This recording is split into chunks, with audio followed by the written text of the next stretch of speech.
Bonjour à tous et bienvenue sur la chaîne Caro Magic Books. Je vais refaire encore un petit réglage, hop, voilà, de la caméra. J'espère que vous allez bien. J'ai changé un petit peu de décor. J'en avais marre d'être toujours au même endroit. Donc voilà, je me suis mise un petit coup par ici. En plus aujourd'hui, bah, le soleil nous a quittés. On a eu 2-3 semaines de super beau temps et là, bon, clairement la pluie menace. Rebondissez ce que je poste sur la vidéo, il fera peut-être meilleur, mais bon là c'est pas terrible terrible. Et puis bah tout à l'heure j'étais avec le gilet, l'écharpe, on sent qu'il fait froid et c'est pas super agréable quoi. Moi je m'étais bien habituée à ce beau temps. Mais bon, c'est pas grave, ça reviendra. J'ai encore essayé de baisser un petit peu là. Ouais, voilà, là ça va aller mieux. Voilà. Voilà, donc aujourd'hui, bah, on va discuter du salon du polar de Lens auquel je me suis rendue. Donc c'était les samedis 26 et dimanche 27 mars. Donc moi j'y suis allée le dimanche matin, ce qui est une bonne pioche parce que c'est là où vous avez le moins de monde quand même. Par contre, il faut faire attention parce que Jean-Franck Tillier n'était pas là le dimanche matin. Bon, moi ça me posait pas de problème, je l'avais vu il y a pas longtemps sur un autre salon. Et voilà, comme il fait souvent des salons dans le Nord, voilà, il y a plus de possibilités de le voir. Donc voilà, ça peut aussi être à double tranchant. Mais bon, sinon c'était sympa. Du coup, c'est voilà, la salle est bien aérée. Vous avez de la place pour circuler. Vous voilà, enfin c'est super bien organisé. Et puis comment dire? Et puis, il y a des stands, c'est-à-dire qu'il il y a des conférences qui ont lieu avant, il y a des enquêtes pour les grands, puis pour les plus petits aussi, je crois. Donc, en plus, sur les côtés, vous avez des stands, voilà, où vous avez des scènes de crime, tout ça. Il y avait enfin, je pense pas qu'ils étaient là dimanche, mais il y avait les acteurs de la dernière version des Petits Meurtres d'Agatha Christie, qui passe sur France 2. Voilà, il y a des reconstitutions. Là, il y avait une conférence d'un ancien de la DGSE. Donc, c'est vrai qu'il y a plein de choses à voir entre deux. Bon, moi, j'y suis allée vraiment pour les livres. C'est vrai que samedi, j'ai pas eu le temps d'y aller. Et puis, bon, après, c'est vrai qu'on peut pas tout faire non plus. Donc, mais voilà, je voulais vous montrer mes petites trouvailles. Avant ça, je voulais vous parler de mes dernières lectures. Donc là, je viens de finir Le plus beau des voyages de Cynthia Arenas pour botter les fesses à ceux qui nous limitent. Voilà. Donc c'est en fait, c'est pas tout à fait un livre de développement personnel, mais plutôt un livre voilà, qui vous donne des exercices pour justement mettre fin un peu aux pensées limitantes, à ce qui nous bloque, à ce qui nous fait peur, et puis qui axe beaucoup sur la communication. Mais je vous ferai une chronique plus détaillée lors d'un update, et puis vous retrouverez aussi mes chroniques sur mon Facebook et puis sur sur mon compte Instagram. C'est pareil, hein, c'est Caro Magic Books. Hein. J'ai mis le même nom partout. Là, je viens juste de finir, voilà, une petite merveille. Alors, j'en avais entendu du bien, mais pour le coup, franchement, j'ai vraiment adoré. Un long, si long après-midi de Inga Vesper aux éditions de La Martinière, pardon. Voilà, ça raconte l'histoire de deux femmes. Joyce, donc c'est en 59, je crois. Oui, 59, en 1959. Donc elle vit, c'est un peu comme Desperate Housewives, vous voyez, elles vivent dans des quartiers très riches, l'homme travaille, ou un peu comme Mad Men. Elle vit dans un quartier très riche, elle a une belle maison, deux enfants, elle travaille pas, elle a tout ce qu'il faut, voilà, mais effectivement, comme beaucoup de ces femmes, bah, elle s'ennuie parce qu'elle se sent, en fait, elle est dans sa cage dorée, quoi, et on sent qu'elle en a marre. Et on suit aussi l'histoire de Ruby, qui est sa bonne, qui est une jeune afro-américaine. Donc en 59, évidemment, vous avez tout le sujet, voilà, les problèmes raciaux de cette époque, d'autant que les Afro-Américains commençaient déjà à manifester pour leurs droits. Donc c'était la situation, on voit d'ailleurs à un moment là, une situation très très tendue. Donc vous avez une partie voilà, qui est du suspense, parce qu'en fait Joyce disparaît et on retrouve, on voit un tout petit peu, je m'en étais pas rendu compte sur la couverture, voilà, on voit du sang, voilà, on voit que la maison, voilà, le poulet, le rôti, je sais pas quoi, tout déborde, vous voyez les chaises renversées, et en fait Ruby, la jeune domestique, trouve la cuisine dans cet état et Joyce a disparu.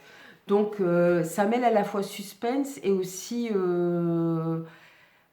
drame social et voilà, c'est vraiment dans un contexte social très particulier et c'est passionnant parce qu'on suit les voix de plusieurs du policier en charge de l'enquête, de Ruby, mais aussi de Joyce qui raconte un petit peu ce qui s'est passé lors de son après-midi petit à petit.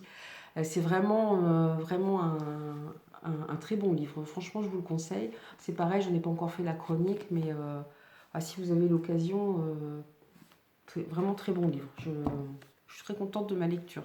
Je suis tellement contente que hier soir, il me restait plus qu'une bonne trentaine de pages à lire. Et bon, il était tard déjà, je dis quand même, je suis fatiguée. Le lendemain, il faut se lever pas trop tard. Donc voilà, à 7 heures, je suis debout. Donc je me dis, je vais quand même pas trop traîner. Et en fait, je sais pas si c'est à cause de ça, j'ai pas réussi à trouver le sommeil. Donc j'ai dû me relever. Donc ce matin, je l'ai fini hier soir du coup. Et je pense que j'avais vraiment envie de le finir. Ce matin, c'était un petit peu dur, hein, je vous cache pas que... mais j'étais tellement prise dedans que j'arrivais pas à le lâcher en fait. Ça, ce sera, je pense, ma prochaine lecture. Alors, je vais essayer de vous la dire sans écorcher les noms. C'est Deities, tome 1, Awaken. Alors, c'est de Madidé et de Clémence Lucas. Alors là, c'est de l'urban fantasy, mais alors je sais pas, par contre, c'est pas, la maison d'édition n'est pas notée dessus. Non,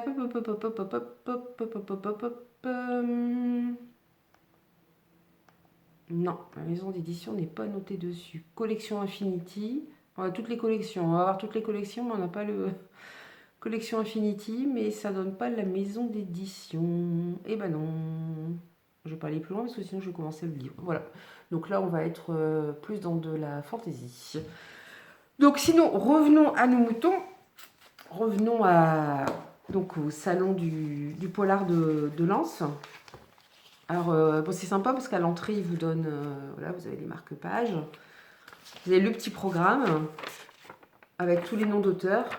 Alors, évidemment, encore une fois, j'étais écœurée parce que j'ai entendu parler, je ne connaissais pas, alors je n'écorche pas son nom, Angelina Delcroix. Je ne connaissais pas et j'ai lu des résumés enfin, c'est des livres, il y en a, je pense, ils vont être repris par Hugo Thriller et ils vont être réédités. Il y en a un, c'est peut-être un nouveau, mais l'un, c'est une réédition. Et c'est pareil, on retrouve le même groupe de policiers. Je pense que ce sont des policiers, pas des gendarmes. Et je me suis dit, allez, je ne connaissais pas, je vais passer la voir. Et quand j'ai voulu passer la voir, il y avait du monde. Je me suis dit, c'est pas grave, je vais faire un petit tour. J'ai écouté un moment la conférence de l'ancien de la DGSE. Et évidemment, je partais, je me suis dit, mais il manque quelque chose. Évidemment, j'ai oublié de repasser par le stand d'Angelina Delcroix. Donc j'étais un petit peu verte. J'étais quasiment sortie de Lens, donc je dis, c'est pas la peine, je sais pas, refaire demi-tour. En plus, c'est un peu le bazar pour se garer.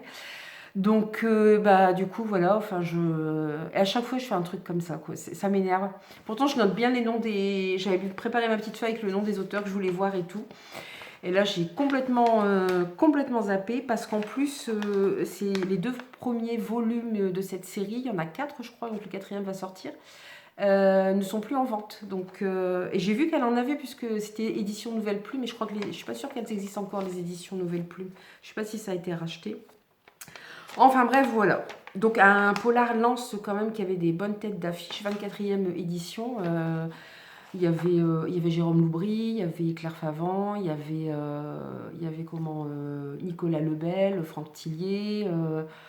Voilà, je nomme les plus célèbres. Enfin, j'en oublie plein, hein, mais voilà, c'était vraiment... Donc, par contre, moi, j'avais fait ma sélection avant parce que, par exemple, Claire Favant, Nicolas Lebel, Jérôme Loubry ou Johanna Gustafsson, j'ai des livres dédicacés que j'ai achetés auprès d'eux dans des salons et j'ai pas encore lu.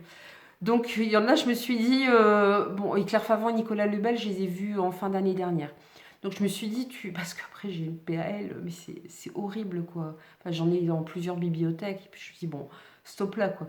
Et c'est vrai qu'avant le confinement, voilà, en 2019 et début 2020, enfin, dans les salons, je me lâchais complètement. Donc, je ressortais avec des sommes de livres incroyables. Et il y en a plein que j'ai pas encore le temps de lire à cause notamment des services presse que je fais passer en avant, évidemment. Mais du coup, je me suis dit, bon, allez, tu vas pas... Mais j'ai eu du mal à pas aller voir Johanna Gustafsson, pardon. Et Jérôme Loubry, j'ai dû me faire violence quand même, c'était compliqué. Bah, surtout qu'en travaillant en bibliothèque, j'ai moyen d'avoir leurs livres, donc voilà. Et j'ai déjà des livres dédicacés, puis je me suis dit, si ça se trouve, j'ai pas aimé. Bon, je suis assez bon public, vu les bonnes critiques que j'envoie, je pense que je vais aimer, mais bon. Je me suis dit en même temps, j'ai plutôt axé sur les auteurs dont je ne possède pas de livres, qui ne vont pas revenir souvent. Par contre, j'ai eu un peu une déconvenue. Jacques Expert devait venir. Alors, j'avais adoré.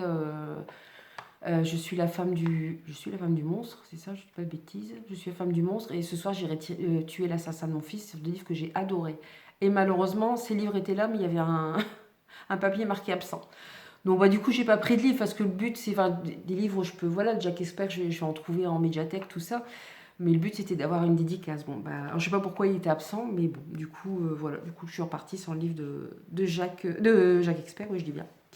Ce qui était sympa aussi, c'est que voilà, le Polar Lance vous offrait un petit livre à l'entrée.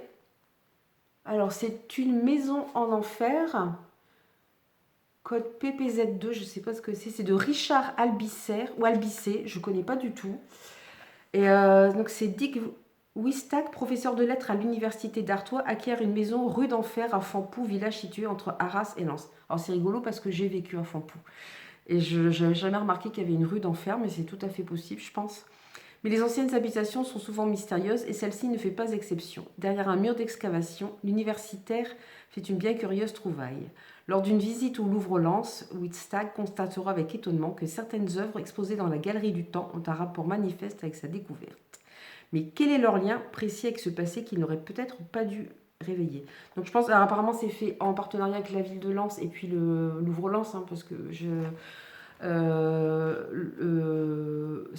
Louvre-Lens a ouvert il y a déjà, je sais pas, un paquet d'années quand même de ça.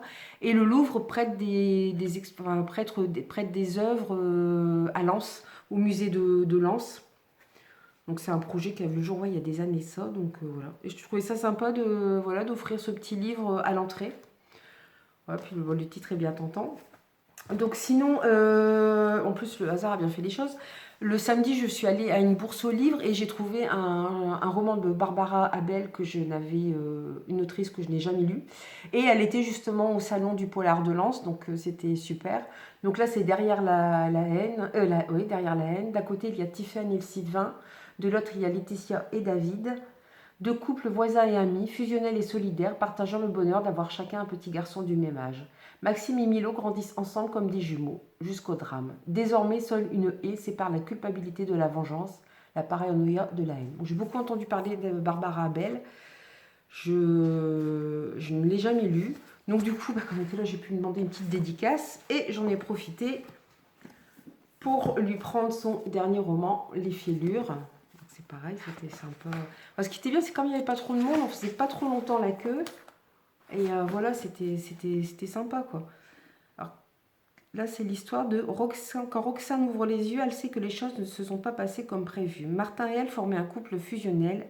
Et puis, ah oui, ça me revient, j'ai entendu l'histoire. Et puis un matin, on les a retrouvés dans leur lit suicidés. Si Roxane s'est réveillée, Martin, lui, n'a pas eu sa chance. Ou sa malchance. Comment expliquer la folie de leurs gestes? Comment justifier la terrible décision qu'ils ont prise? Roxane va devoir s'expliquer devant ses proches, ceux de Martin et bientôt devant la police, car ce suicide en partie raté ne serait-il pas en réalité un meurtre parfait? Que savons-nous réellement de ce qui se passe au sein d'un couple, au sein d'une famille? Que savons-nous des fêlures de chacun? Oui, c'est ça, j'avais entendu le résumé.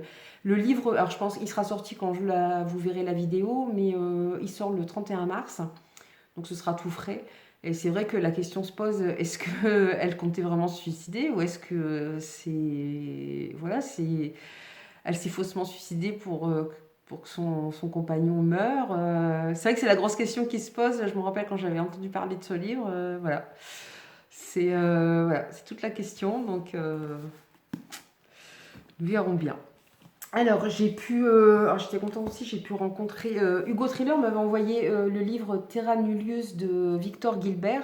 Donc ça se passe. Alors on retrouve un commissaire qui apparaît déjà dans le livre d'Ouve. Enfin, c'est pas un commissaire. Je sais pas si c'est un commissaire. Il erre dans le commissariat, mais je sais pas si c'est un commissaire. Donc il avait écrit déjà Victor Gilbert avait écrit une première histoire avec ce personnage, Hugo Bollorène. Et donc là, voilà, c'est pas le deuxième tome, puisque c'est des histoires qui peuvent se lire à part. Comme Hugo Thriller m'avait envoyé le livre, j'en ai profité, j'étais vache. En fait, il y avait pas mal d'auteurs chez Hugo Thriller, donc c'était vraiment sympa. Donc j'ai pu demander aussi une dédicace. Et là, ça se passe dans le nord de la France, à la frontière franco-belge. Vous voyez, ça c'est un peu une décharge dans laquelle vivent des marginaux ou des immigrés, enfin voilà, tous les gens qui sont rejetés de la société.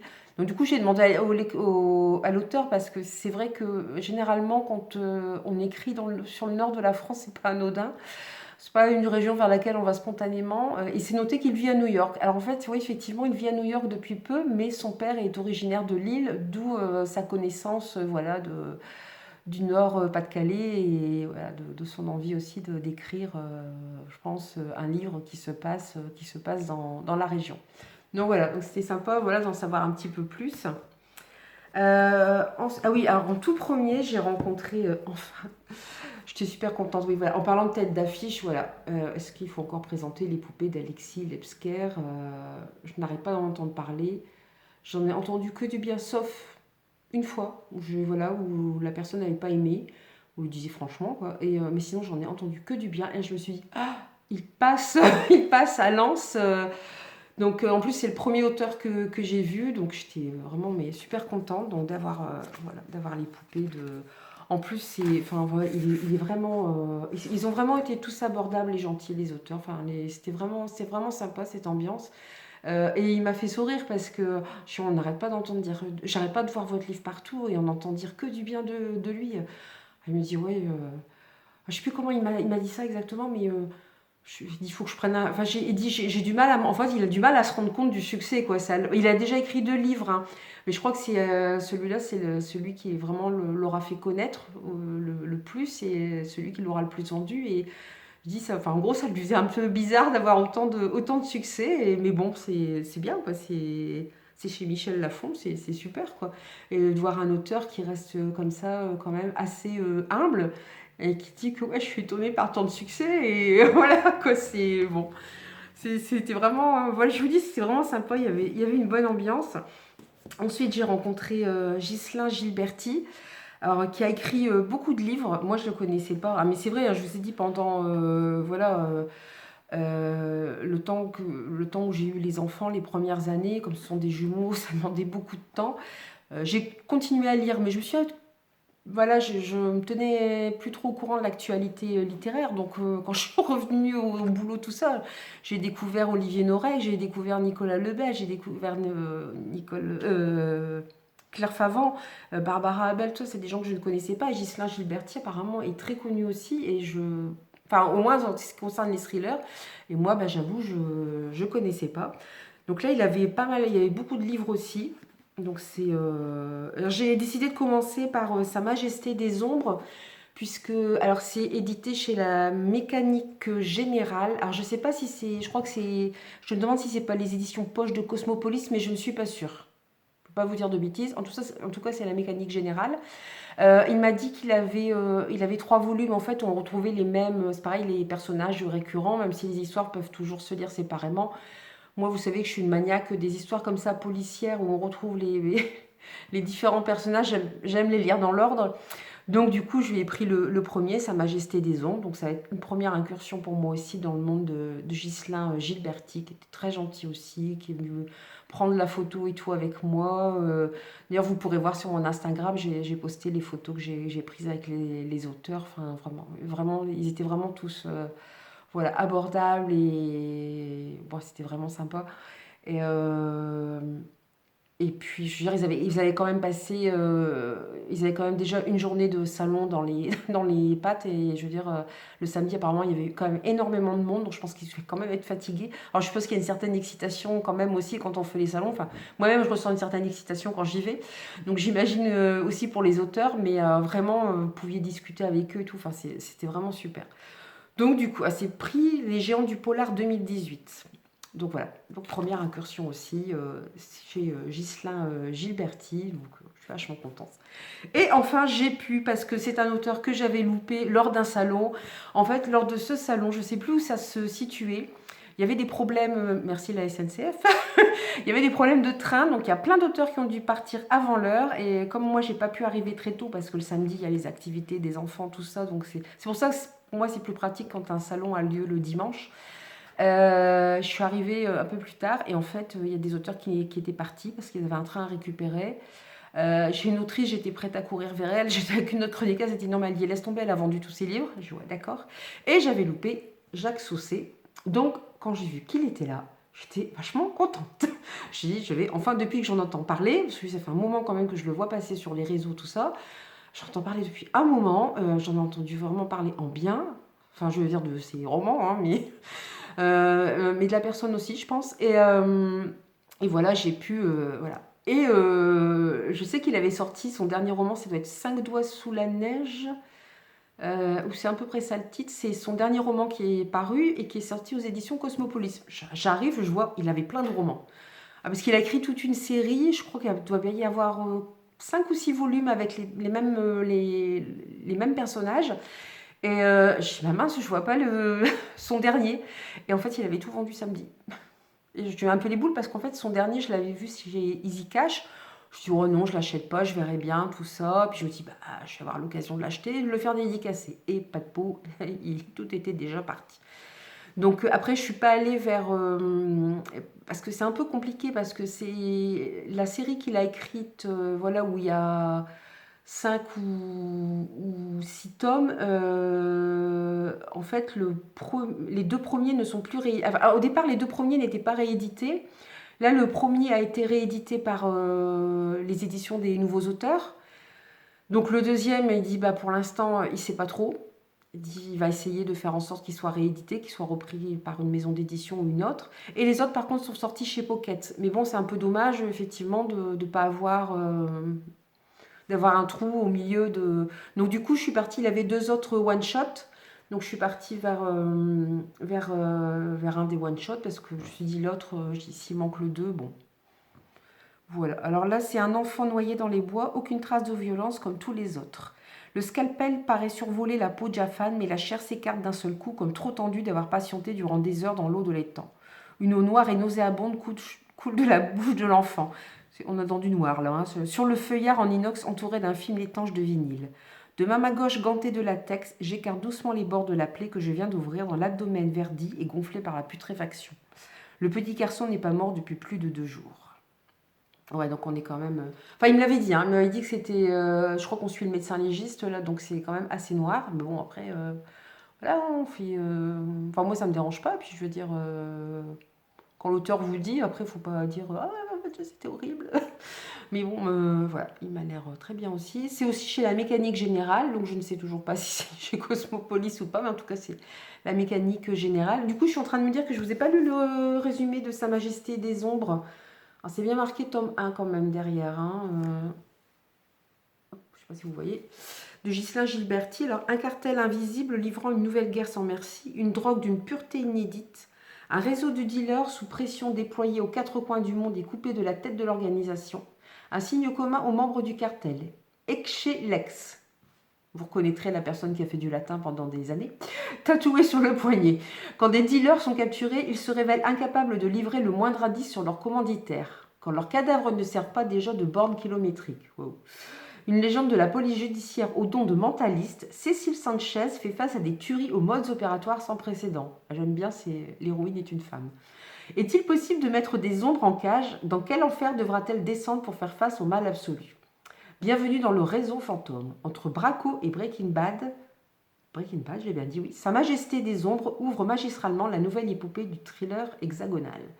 Vous remarquerez que je découvre en même temps que vous la 4e de couverture. En fait, je fais tellement confiance aux auteurs quand ils me parlent de leur livre que je lis même pas Je me rends compte que je lis même pas la 4e de couverture. Moi, tout ce que je veux, c'est pas me retrouver, par exemple, avec un tome 2 alors qu'il y a un tome 1. Surtout quand ça se suit, parce qu'il y en a, ça se suit. Là, c'est un petit peu les boules quand même. Mais c'est vrai que je demande toujours aux auteurs de me parler un petit peu, voilà. Et là, c'est vrai que voilà, j'ai beaucoup de retard sur les nouveaux auteurs de polar et de thriller que j'ai à rattraper. Donc du coup, finalement, j'arrive, et je ne sais pas. Donc du coup, bah, ça permet ouais, voilà, que les auteurs vous expliquent un petit peu leur univers et leurs histoires. Mais là, ça me fait rire parce que je me dis, en fait, j'ai même pas lu le résumé. Je me suis dit, bah ouais, j'y suis allée franco. Je me suis dit, bon, ça a l'air super, je le prends. Voilà. Donc j'étais quand même très sage hein, par rapport aux autres années où je sortais avec je ne sais combien de livres. Il faudrait que je vous montre une fois mes... Alors pas forcément mes bibliothèques, mais un endroit où je mets les livres que je reçois, que je gagne, que j'ai achetés. Il y en a un petit peu partout, parce que quand c'est par série, par exemple, les Frontiliers que je n'ai pas lus, je les ai mis tous ensemble. Mais j'ai un endroit qui... Enfin, à la base, c'est pas une bibliothèque, mais il faudra que je vous la montre un jour. C'est la honte. À la base, j'étais quelqu'un de très ordonné.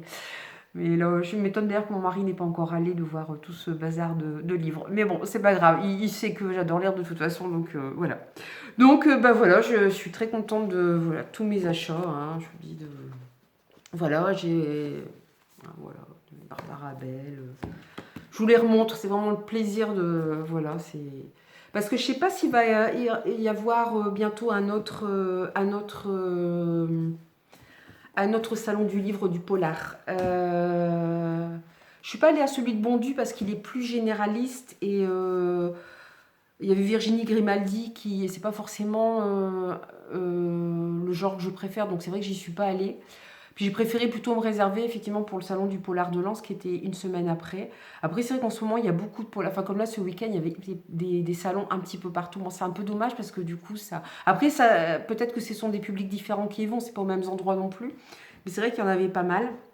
Donc je sais pas si dans les prochains mois il y en aura encore. Que polar je pense pas. Je pense qu'il va peut-être falloir attendre la rentrée avec les salons, enfin dans mon coin, les salons du livre de Templemar ou des choses comme ça. Mais bon, voilà. Ça a été l'occasion aussi de revoir des auteurs et des éditeurs que j'avais pas vus depuis un moment, comme Thierry Declercq, qui a écrit aussi Attendez, je vais vous dire une bêtise. Je vais pas vous dire le titre parce que je vais vous dire une bêtise. Donc, qui se passe aussi qui a un thriller qui se passe aussi que j'avais beaucoup aimé, qui se passe aussi dans le Nord. J'ai revu aussi comment. Ah là là, c'est pas possible d'avoir des trous de mémoire comme ça. Il y avait Nico Takian aussi qui était là. Alors c'est pareil, comme j'ai certains de ses livres, voilà, j'y suis pas allée. Alors j'espère que je vais pas le regretter. Je vous dis, hein, j'ai eu beaucoup d'hésitation à aller vers Jérôme Loubry, Joada Gustafsson et Nico Takian parce que bon, c'est pas des gens qui sont forcément du coin et qui vont revenir, mais voilà, on peut pas non plus. Je vous dis, après je me retrouve avec une pile à lire. Bon, c'est un petit peu, voilà, c'est un petit peu trop. Ah oui, Christelle Copaert Soufflé. Voilà, c'est pareil. Bon, c'était sympa de la revoir, de discuter avec elle. J'ai des livres à elle aussi que j'ai achetés en salon que j'ai pas encore eu le temps de lire. À elle, je pense que ça va plus vers l'horreur. Enfin, il faudra que je vous montre un coup les couvertures de ces livres, mais je vous jure elles sont magnifiques et enfin, faut pas avoir peur quoi. Mais les couvertures sont magnifiques et les résumés sont vraiment très hypant quoi. On a envie de.